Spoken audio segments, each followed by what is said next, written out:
Shooting start ಆಗಿದೆ. ಇವಾಗ cinema ಮಾಡ್ತಾ ಇದ್ದೀನಿ. ನಮ್ಮ ಕಲ್ಟ್ ಚಿತ್ರ ಜನವರಿ 23ಕ್ಕೆ ರಿಲೀಸ್ ಆಗ್ತಾ ಇದೆ. ಇವಾಗಲೇ ಸರ್ ಸಿನಿಮಾ ಬಗ್ಗೆ ಹಲವಾರು ವಿಷಯಗಳು ಹೇಳಿದ್ದಾರೆ. ನಿಮ್ಗೆ ಏನಾದ್ರು ಪ್ರಶ್ನೆ ಇದ್ರೆ ಕೇಳ್ಬೋದು.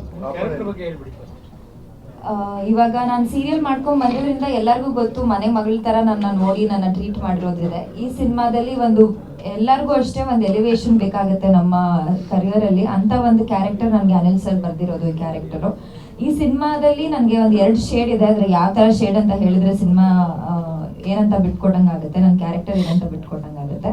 ಸೊ ಇವಾಗ ನೀವಾಗಲೇ ಅಯ್ಯೋ ಶಿವನೇ ಸಾಂಗ್ ನೋಡಿರ್ಬೋದು, ತುಂಬಾ ಕಡೆ ಅದು ಟ್ರೆಂಡ್ ಆಗಿ ಹೋಗಿದೆ. ಸೊ ಆ ಸಾಂಗ್ ಅಲ್ಲಿ ಒಂದು ಲುಕ್ ಇದೆ, ಅದರ ತದ್ವಿರುದ್ಧವಾಗಿ ಕೂಡ ಇನ್ನೊಂದು ಲುಕ್ ಇದೆ. ನನ್ನ ಪರ್ಸನಾಲಿಟಿಗೆ ತದ್ವಿರುದ್ಧವಾದ ಒಂದು ಲುಕ್ ಇದೆ. ಸೊ ಅದನ್ನ ನಾನು ತುಂಬಾ ಚಾಲೆಂಜಿಂಗ್ ಆಗಿ ತಗೊಂಡು ಸ್ಕ್ರೀನ್ ಮೇಲೆ ಪ್ರೆಸೆಂಟ್ ಮಾಡಿದ್ದೀನಿ. ಅದು ನನ್ನ ಕ್ಯಾರೆಕ್ಟರ್ ಬಗ್ಗೆ ಅಂತ ಹೇಳ್ಬೋದು ಸರ್. ಪಾತ್ರದ ಹೆಸರು ಹೇಳಕ್ ಆಗಲ್ಲ. ನಾನು ಪ್ರಾಪರ್ ದಾವಣಗೆರೆ ಹುಡುಗಿ ಸರ್. ದಾವಣಗೆರೆಯಲ್ಲೇ ಹುಟ್ಟಿದ್ದು, ದಾವಣಗೆರೆಯಲ್ಲೇ ಓದಿದ್ದು. ಹೌದು, ನಮ್ಗೆ ಶಿವಮೊಗ್ಗ ಹುಬ್ಬಳ್ಳಿ ಎಲ್ಲ ದೂರ ಅಲ್ಲ, ತುಂಬಾ ಹತ್ರ. ಸೊ ಪಾತ್ರದ ಹೆಸರು ಕೇಳಿದ್ರು, ಪಾತ್ರದ ಹೆಸರು ಹೇಳಕ್ ಆಗಲ್ಲ.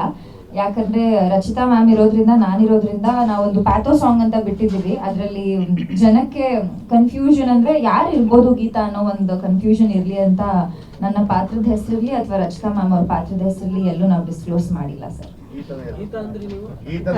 ಗೀತಾ ಅವ್ರು ಕೇಳಿದ್ರು ಗೀತಾ ಯಾರು ಅಂತ, ಅದಕ್ಕೆ ಪ್ಯಾಥೋ ಸಾಂಗ್ ಇಲ್ಲಿ ಗೀತಾ ಅಂತ ಅವರು ಇವಾಗ ಹೀರೋ ಟ್ಯಾಟೂ ಹಾಕೊಂಡಿದ್ದಾರೆ. ನೀವು ಗಮನಿಸಿದ್ರೆ ಆ ಸಾಂಗ್ ನ ಟ್ಯಾಟೂ ಹಾಕೊಂಡಿದ್ದಾರೆ. ಸೊ ಅದರಲ್ಲಿ ರಚಿತಾ ಮ್ಯಾಮ್ ಬರ್ತಾರೆ, ನಾನು ಬರ್ತೀನಿ. ಯಾರು ಅಂತ ನಿಮ್ಗೆ ಒಂದು ಆಡಿಯನ್ಸ್ಗೆ ಒಂದು ಕನ್ಫ್ಯೂಷನ್ ಕ್ವಶನ್ ಮಾರ್ಕ್ ಇರ್ಲಿ ಅಂತ ನಾವು ಆ ಥರ ಇಟ್ಟಿರೋದು. ಓ ಥ್ಯಾಂಕ್ ಯು ಸರ್. ಸಿನಿಮಾ ನೋಡಿ, ಅದಕ್ಕೆ ಪ್ರತಿದಿನ ಮೂವಿ ರಿಲೀಸ್ ಆಗ್ತಾ ಉಂಟು. ಪರ್ಟಿಕ್ಯುಲರ್ ಇದೇ ಮೂವಿ ನಾವು ನೋಡ್ಬೇಕು ಅನ್ನೋದಕ್ಕೆ ಒಂದು ವರ್ಡ್ ಅಲ್ಲಿ ಏನ್ ಹೇಳ್ತೀರಾ? ಒಂದು ವರ್ಡ್ ಅಲ್ಲಿ ಹೇಳಕ್ ಕಷ್ಟ ಆಗುತ್ತೆ, ಒಂದು ಸ್ವಲ್ಪ ದೊಡ್ಡದಾಗಿ ಹೇಳ್ತೀನಿ ಸರ್. ಇತ್ತೀಚೆಗೆ ಸಿನಿಮಾಗಳು VFX ಇರ್ಬೋದು, ಗ್ರ್ಯಾಂಡ್ಯೂರ್ ಸಿನಿಮಾಗಳು ಜಾಸ್ತಿ ಇದೆ.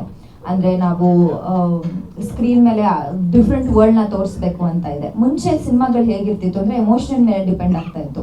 ನಮ್ಮ 90s ಸಿನಿಮಾಗಳು ನೋಡಿದ್ರೆ, ಇವಾಗ ಅಪ್ಪು ಸರ್ ಸಿನಿಮಾ, ಯಾವುದೇ ಸಿನಿಮಾ ಫ್ಯಾಮಿಲಿನ ಎಳಿತಾ ಇತ್ತು ಆ ಸಿನಿಮಾಗಳು. ಸೊ ಅದರಲ್ಲಿ ಎಮೋಷನು ಮತ್ತೆ ಫ್ಯಾಮಿಲಿಗೆ, ಆಮೇಲೆ ಲವ್ ಸ್ಟೋರಿಗಳಿಗೆ ತುಂಬಾ ಪ್ರಾಮುಖ್ಯತೆ ಇತ್ತು. ಅದನ್ನೇ ನಾವು ವಾಪಸ್ ತಂದಿದ್ದೀವಿ ಇವಾಗ ಸ್ಕ್ರೀನ್ ಮೇಲೆ. ಯಾವುದೇ ಸಿನಿಮಾ ಇರಲಿ ಅದಕ್ಕೆ ಬರವಣಿಗೆ ತುಂಬಾ ಮುಖ್ಯ ಆಗಿದೆ. ಸೊ ಅನಿಲ್ ಸರ್ ಈಗಾಗಲೇ ಉಪಾಧ್ಯಕ್ಷ, ಅವರು ಆಗ್ಲೇ ಒಂದು ಹಿಟ್ ಕೊಟ್ಟಿದ್ದಾರೆ. ಅದಕ್ಕಿಂತ ಮುಂಚೆ ಹಲವಾರು ಸಿನಿಮಾ ಮಾಡಿದ್ದಾರೆ. ಅವರೇ ಇವಾಗ ಕಲ್ಟ್ ಕೂಡ ಬರ್ದಿರೋದು ಸಹ. ಸೊ ನನ್ಗನ್ಸುತ್ತೆ ಜನ ಏನಕ್ಕೆ ಕಲ್ಟ್ ನೋಡ್ಬೇಕು ಅಂದ್ರೆ, ನಿಮ್ಗೆ ಒಂದು ಎಮೋಷನ್ ಆಗಿರೋ ಎಲ್ಲ ಎಮೋಷನ್ಸ್ ಇರೋ ಒಂದು ಸಿನಿಮಾ ಎಂಟರ್ಟೈನ್ಮೆಂಟ್ ಜೊತೆ ನಿಮ್ ಮುಂದೆ ಬರ್ತೀವಿ. ಸೊ ಅದಕ್ಕೋಸ್ಕರ ಕಲ್ಟ್ ನೋಡಿ ಅಂತ ಕೇಳ್ಕೊತೀನಿ. ಗ್ಯಾರಂಟಿ ನ್ಯೂಸ್, ಸುದ್ದಿ ಖಚಿತ, ನ್ಯಾಯ ನಿಶ್ಚಿತ.